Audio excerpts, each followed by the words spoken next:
Welcome to another episode of Hong Kong House of Cards, Mage Edition. Tonight we find ourselves with a Miss Tony Jiang who pokes and prods from her avatar, possibly signaling that she might be ready to take that next step down the path of enlightenment. Hashtag level up. So, we'll start with Tony after receiving these little pokes and prods, like in her dreams or during quiet moments, doing whatever it is that she does to prepare for.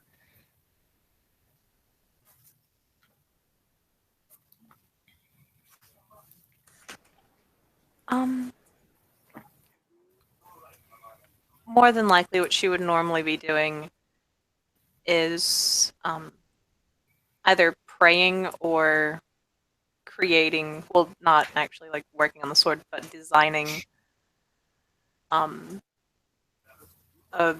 new weapon that she will craft. So actually, yeah, she's probably like drawing the designs and everything for a weapon she's planning on crafting. Okay. As you are doing your drawings and everything, notice that the world seems to kind of fall away. Um, you will be seated at a table in a strange mix of both Greek and Chinese aesthetics, furniture wise. You know, the big pillars and the statues, and then, you know, the like the kind of the Shaolin style temples and all that kind of combined into some weird structure. Okay. She'll look up from her sketchbook and kind of glance around, trying to see if she can find anybody. There are a few people around, all of them dressed in kind of kind of rogue type sort of deal. You can roll intelligence, you Thanatos lore, if you so choose. Okay. Is that right? I don't think I... Hold on.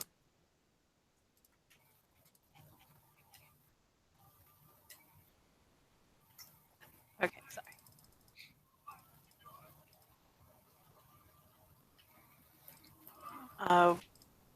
If it's normal diff, just 2 successes. Yeah, that's good enough. You will recognize them as kind of clothes of these Thanatoi.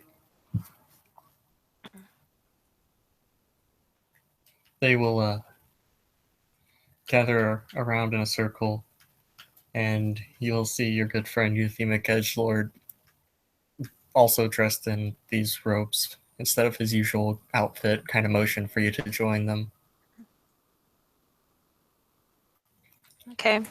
She'll close her, set the pencil down, walk over there and join him. The man who seems to be in charge turns to everyone, and as you look in towards the circle, there is a man who is tied to a chair in the center.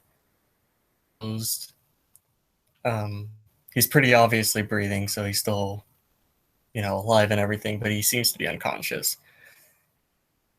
And the man who seems to be kind of leading the whole thing will say, "My brothers and sisters, my fellow Thanatoi, tonight we uh, bring another one into our circle. He shall undergo the trials that we all have, prove himself worthy."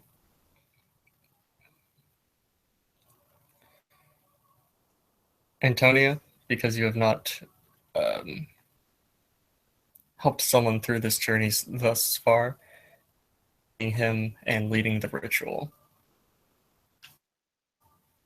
She'll nod. I will um, I would be honored. He will walk towards the circle, or walk towards the man in the circle and motion for you to do the same. She'll walk over to him. And then he will produce a ritualistic dagger from his robes and say, however you choose to guide him to the other side and back is up to you.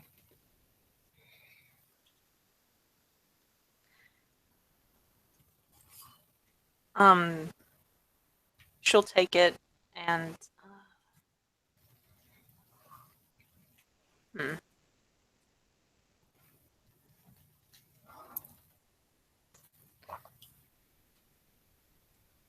She will probably slit his wrists. Okay. So as you slit his wrists,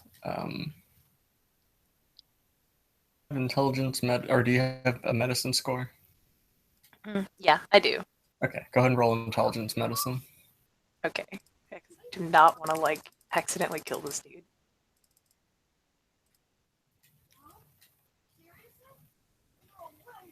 Oh dang. Okay. 2 successes. Okay. He will he'll start to go very pale. It seems like he is losing strength far more rapidly under normal circumstances, and the man leading will turn to you and say, "This is normal.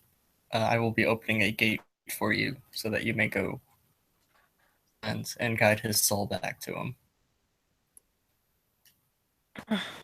She'll nod and hand him back the dagger, or the ritualistic knife. And, He'll hold it in his hands and pull a second dagger out and kind of cut into the air. A door will appear where he cut. And he'll turn to you and say, "Go through this door and use your best judgment on the other side." she'll nod. Does she have her weapons with her? Or is there any weapons around? Or You'll have whatever you typically carry with you. okay, so her bag of murder and her sword.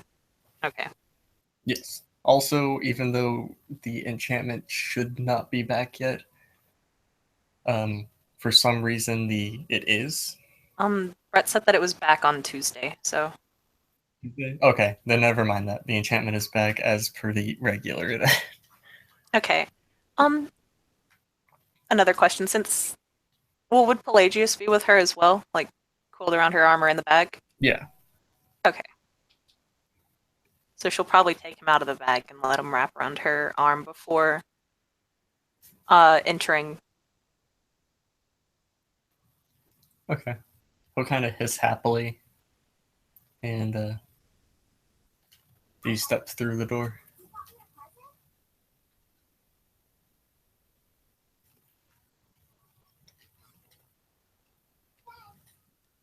Um, yeah, when she steps through, she'll pull out her sword that she got for Lichmas and the the guy's soul. Okay. Or You will the guy, find yeah. you will find yourself in a kind of a. It looks like an average like. Tony's from the States originally, right? Like she was born in the States. Yeah, San Okay. Francisco. It looks like in a general like average American household. It's kind of a regular living room, TV, couch, coffee chair, and everything. Um, you will hear yelling coming from the other room, what appears to be the kitchen. um, like a man is yelling at somebody about like the dog getting loose. Hmm. Okay, she'll head into the room. Okay. There you'll see a very large man yelling at the man who you just slit the wrist of, who appears to be cowering slightly from the larger man. The larger man will just continue yelling. It seems like he doesn't even notice you. He's yelling, "You let that damn dog out again! It's I can't afford to pick it up from the pound for the 100th time. You've got to take better care of it."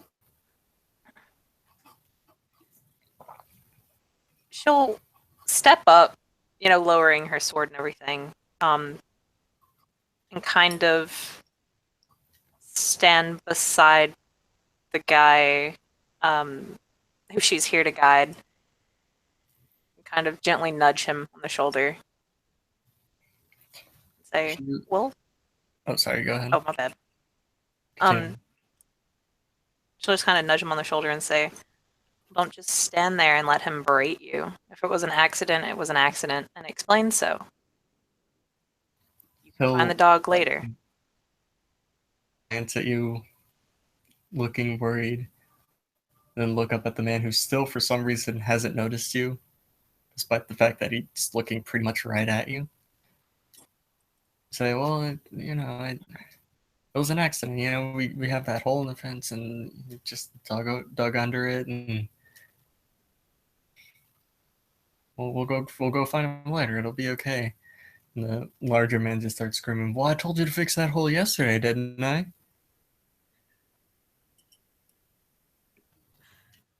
It's like, yeah. I mean, I tried, but I'm not the best carpenter, and I didn't really have any supplies or anything. So You said the dog dug under the fence. Even if you had fixed the hole, the dog still would have dug under it. There was nothing that you could have done. It was the dog's. he'll glance at you again and say, "Well, I mean, the hole's not really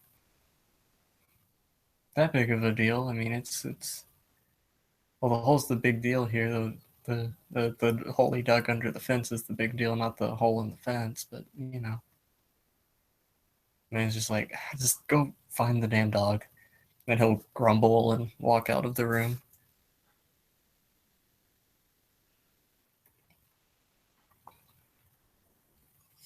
Does he yell at you like that a lot? Yeah, kinda. I know it probably sounds cliche, but you should you should really stand up for yourself. There's absolutely no reason to allow him to bully you, because at that point that's all he's doing. He was making a big deal out of nothing. It's not, well, we can find the dog,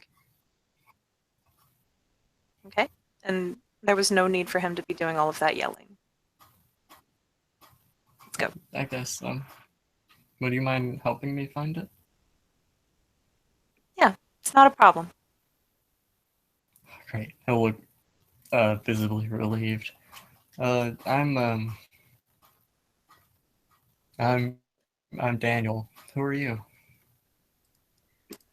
I'm Tony. Neil. Same to you. Um, can I ask how you got here?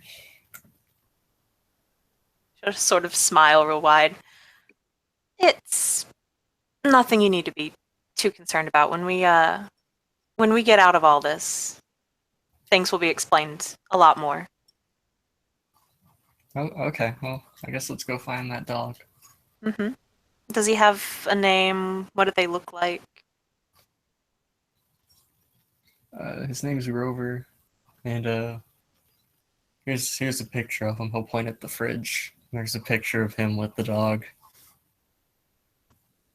It looks like a Rottweiler. Okay. Um, the name fits the dog, but come on, let's go find Rover. And she'll start heading out of the kitchen, trying to find her way through the stranger's house to I guess like the front yard or their front door. Yeah, it's pretty easy to find. So he'll kind of lead the way out and kind of say, well, I mean, he usually likes to go to the park. Um, it's down this way, so maybe he's down there. It's a good possibility he's there. Come on, let's go check it out. Okay. So he starts walking down to the park.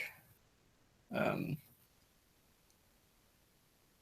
Nothing really eventful happens there, or happens till you get there. Um, we do get there. There will be kind of a large panic happening. Um, a man runs up to you two and says, "You guys got to get out of here! Like, there's some guy grabbed a gun, starting to go after people. If you just be really careful and try not to stay here too long. If you got to be here, but really, you should get out of here." Thank you for the warning. Go find anyone else that you can and warn them of this. Yeah, I'll do that. The man will look. The guy who's being yelled at that you're here to guide will look incredibly nervous and say, "I hope Rover's okay." She'll she'll pull out uh actually no, she'll look at him first and say, "Are you any good with a knife or a gun?" Uh, I used to go shooting a little bit. Which one do you prefer using? Uh, um, She'll slip her bag off and dig through because she has to find the gun because she rarely ever uses it. Uh, actually, she's never used it before, but anyway, she'll pull out like this small little pistol and hand it to him. okay, he'll look it up and down, check the slides, take the clip out, check how much ammo's in it, all that good stuff.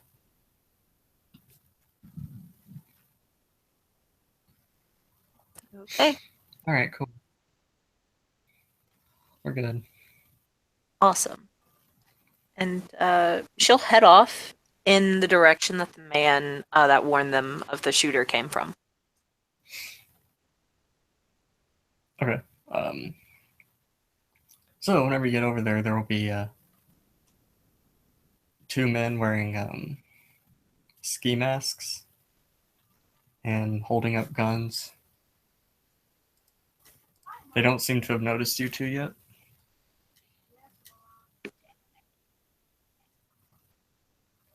Okay. She's gonna use actually I'm not even sure if like this works in the Shadowlands because I don't know a darn thing about the Shadowlands. Um but she's gonna use her rote that allows her to see how much entropy is in a person's mind. Okay. Um, Roll your willpower. Oh, okay.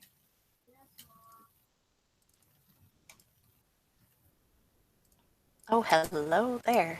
4 successes. Yeah, no, this guy's ready.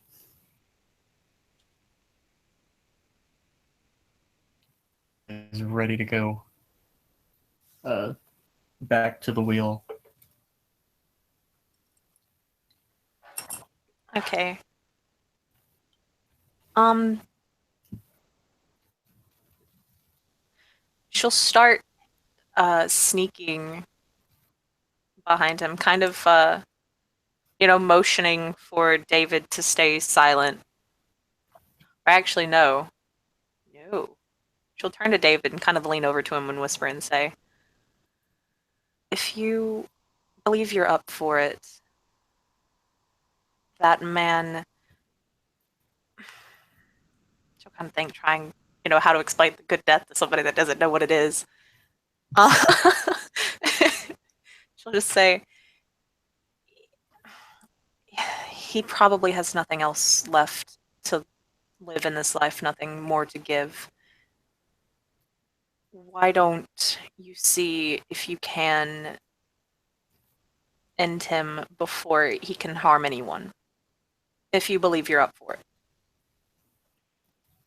I don't think I can kill a guy. It'd be distracting. I'll try and take a couple shots, maybe incapacitate him, but I don't think I'm ready to kill somebody. Okay, that is perfectly fine. Taking your time is the best. Go ahead then and see if you can try to get the gun out of his hand first and foremost. Don't need him retaliating, that's for certain.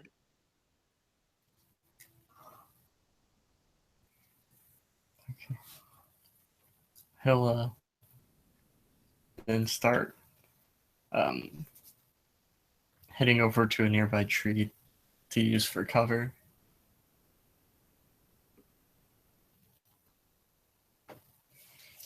When he gets over there, he will take a shot.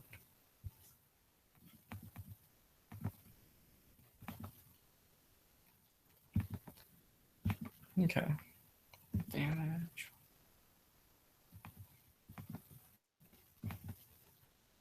Jesus, okay. So he shoots the guy square in the hand, flies out of the guy's hands, and man yells, "Fuck!" So he gets shot, grabs his hand, and starts running off, yelling at the other guys to cover him. Okay. Tony will kneel down to the ground and just look down at Pelagius and say, well, you want to help out? And Pelagius will. Pelagius is your familiar, right? Like you have dots in the familiar background. Yeah, 3 dots in familiar. Okay. You will hear a voice in your head that says, Pelagius would be happy to help. Okay. Why don't you go see what you can do about chasing that man down and biting him? He probably won't last too long after that. Pelagius will nod and slither off. Be careful, by the way. Don't get hurt.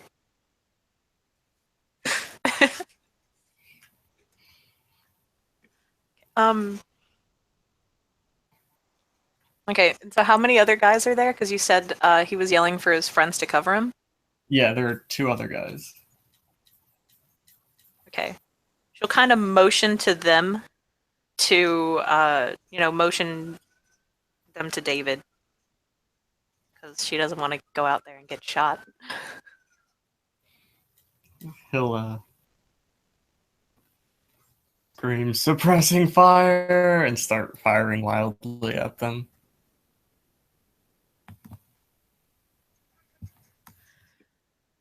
And fail. So the shots just kind of go wild. It's enough that they are like moving towards cover though. Okay. Running from cover to cover, she'll try to get closer to them.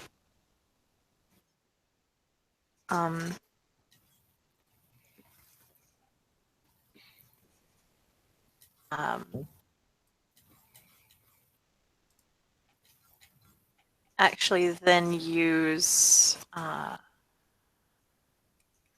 my Entropy 2 rote to pretty much cause bad fortune to befall the people, which is pretty much just for each success, I get difficulties on all rolls by +1 for the rest of the scene. Okay. So I'm going to use that. Um, what would I need to do to affect the both of them? Or You would is have it just to like one at a time?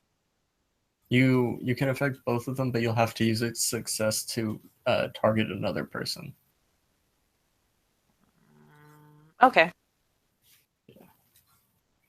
Actually, no, in that case, I should probably throw up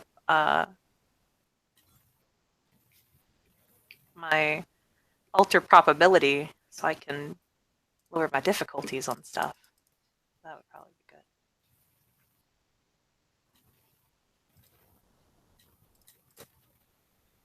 good. Okay.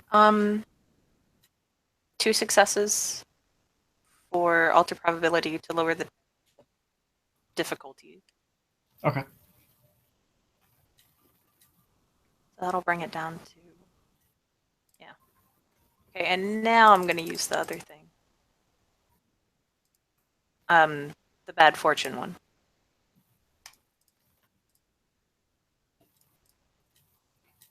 Okay. Cool. I'll spend 1 success to affect the other guy as well. Would I have to split my successes up between them, or would it count for both of them? It'll count for both of them. Okay, then all of them are at +3 difficulty for anything they do. Cool. Um, Now we need to roll and then, initiative. Unless you want to do anything else. nope, that's it. Okay. All right. Let's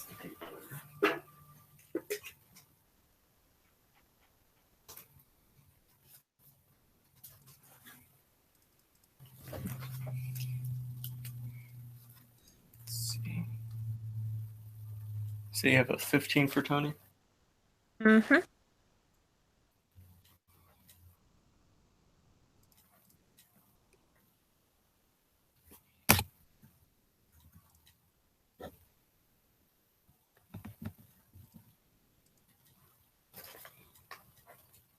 Okay. So it's you first, and then Daniel, and then the two dudes. I really hope Daniel doesn't miss and shoots Tony, but okay. We'll run up to the closest guy and basically try to decapitate him. Okay. Roll it. Okay.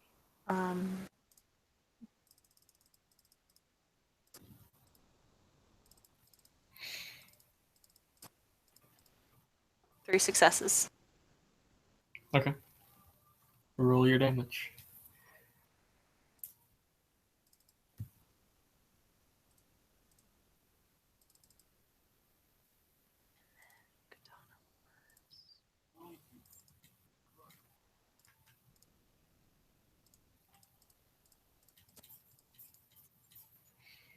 All right. 7 Dude man. Yeah, dude man's head comes cleanly off. Awesome. And then Daniel looks slightly freaked out. Take a shot. The other guy got 1 success.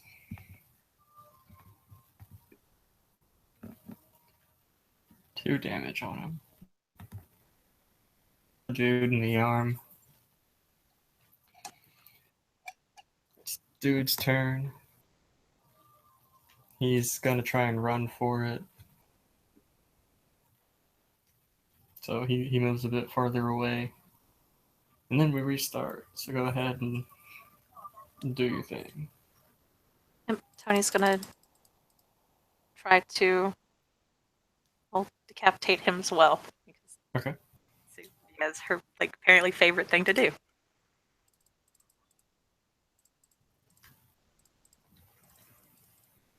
2, 3, 4, 5, 6. Okay.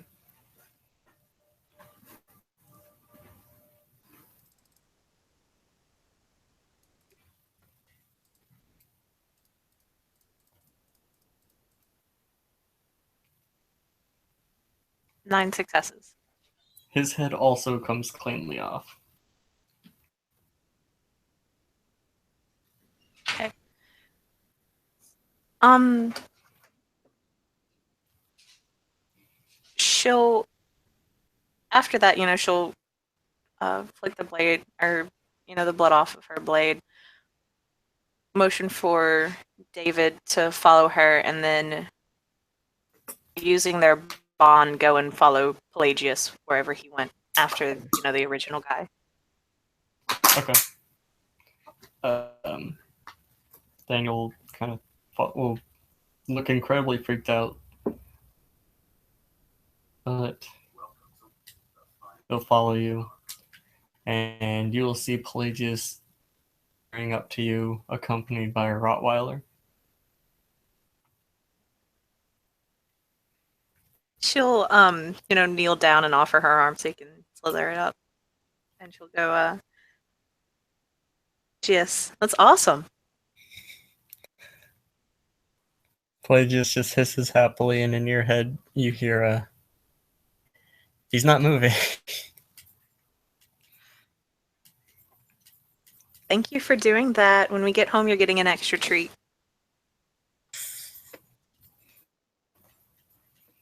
Would you prefer perhaps a rat or a fish tonight? Rat. I can do that. You remember where the guy was? Or actually, before she asks that, can she see the guy anywhere? Yeah. He's kind of laying out on the grass. Not doing too well. Okay, she'll walk over to him and gently, nudge his foot with her foot. It twitches. Oh, he's still alive. She'll look over at David and say, I know you said earlier that you weren't ready for this, but would you like to end his suffering? Or would you want me to do it? He'll he'll sigh and say, I guess I'll do it. And he'll turn and just kind of executioner style pop him square in the head. Okay. Well, we saved the park. Yeah. And we found Rover. Well, Pelagius found Rover. Yeah, Daniel then reach down and start hugging Rover and talking to him. Like, who's a good boy? You ready to go home, buddy? You ready to go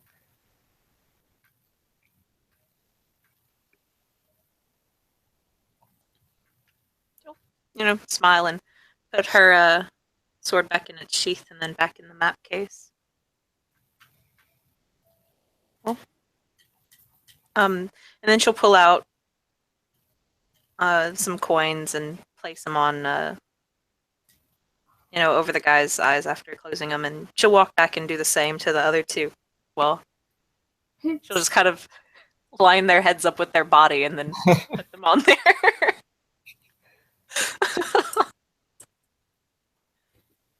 Does she need to roll something to make sure she puts the right head with the right body? It's not the symbolism of it.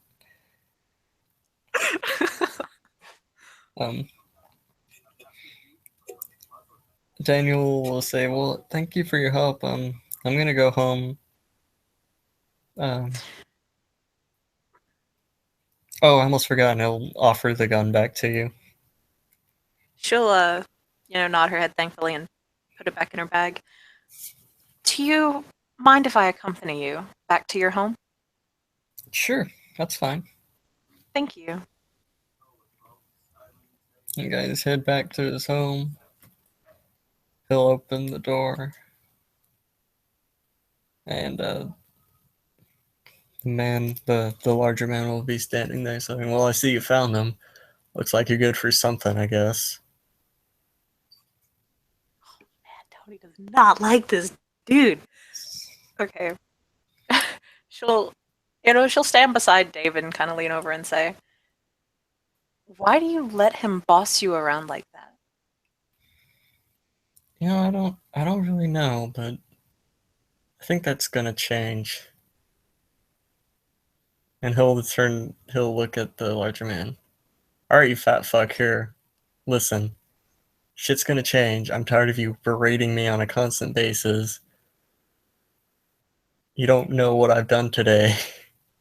I can guarantee I've done a lot better than you have in your entire fucking life in one day.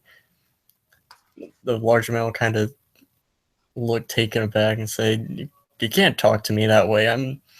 I'm bigger than you. I'm strong. Just shut the fuck up."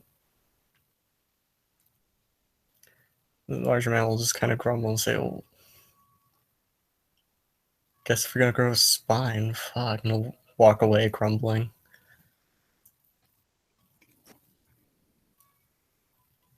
Tony's gonna lift her hand up and offer to David like a high five. That shit was awesome. He will high five, and then the color will drain from his face and say, "I'm really not used to doing that." It was good. You shouldn't let people like that bully you, especially for no good reason other than because they are physically bigger than you are. Yeah, you're right. Well, I don't think he's gonna mess with me anymore. Thank you for your help. It's not a problem. Do you mind following me? Just for a little bit. Sure, I guess. Where are we going? We're going back. Not to the park, though. You'll understand what I mean when we get back. Okay. So I'm assuming you lead him back through the door from the Shadowlands? Mm-hmm. Okay. So when you get there, everybody's still standing there in the circle. The man who you now know as Daniel seems to be, and the chair seems to be waking up, coming to. He'll look slightly confused and say, What just happened?" Well, you had your eyes opened. And she'll go and check his wrists and make sure, that they're bandaged properly and, that he's all good or that they're healed. They're not bandaged, however, you can see there's no sign of where you slit them. Okay. Awesome. Yeah. The man leading the ritual will untie him from the chair and say, "Welcome to your new life. You are now one of us, the Athanatoi. There is a lot you need to learn." And he'll look at you. "Thank you for your assistance, Miss Jiang. I'm going to take him and teach him of our ways." She'll, nod her head respectfully. It was an honor. Thank you for allowing me to guide him. He will nod, inform everyone that they are dismissed, and walk the man away. And as oh, sorry. Before they walk away, she'll kind of pull the gun out of her bag again and offer it to him. She'll say, "I think you can deserve this, and you'll probably put it to more use than I do, as you see I favor the blade more." Thanks for everything. And he'll kind of tuck it into his jacket. It isn't a problem. I hope you do well. He'll nod and walk away with the ritual leader. And as everyone kind of goes on about their business, you'll feel yourself dropping away again. And you'll find yourself in a very dark cave. She will immediately shut her eyes. And she'll she'll kind of kneel on the ground, take her bag off of her back, and gently guide Pelagios into the bag, and then zip it. You will hear a very familiar voice who will say, Antonia, it has been some time. It has indeed, and I'm probably going to butcher this name here, Stintho. Yeah, I think that's how you pronounce it. Yeah. You've been doing well so far, taking vengeance on those who need it, protecting your own.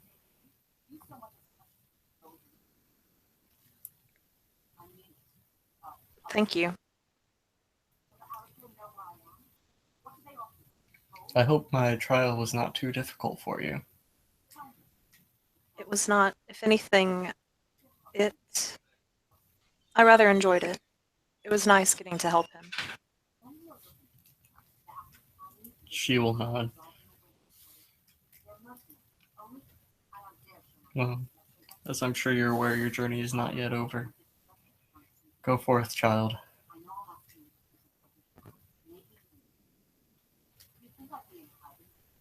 And, she'll carefully and slowly open her eyes, because the last thing she needs to do is be turned to stone. Yeah. And then, go wherever, like, if there's a path leading her to. Unless that. Actually, and then she'll kind of stand there and say, wait, was that metaphorical? But she'll. Yes. Or was it literal? I'll just kind of chuckle, and as you open your eyes, you'll feel the world falling away again, and you will wake up in the where you were originally doing your design work.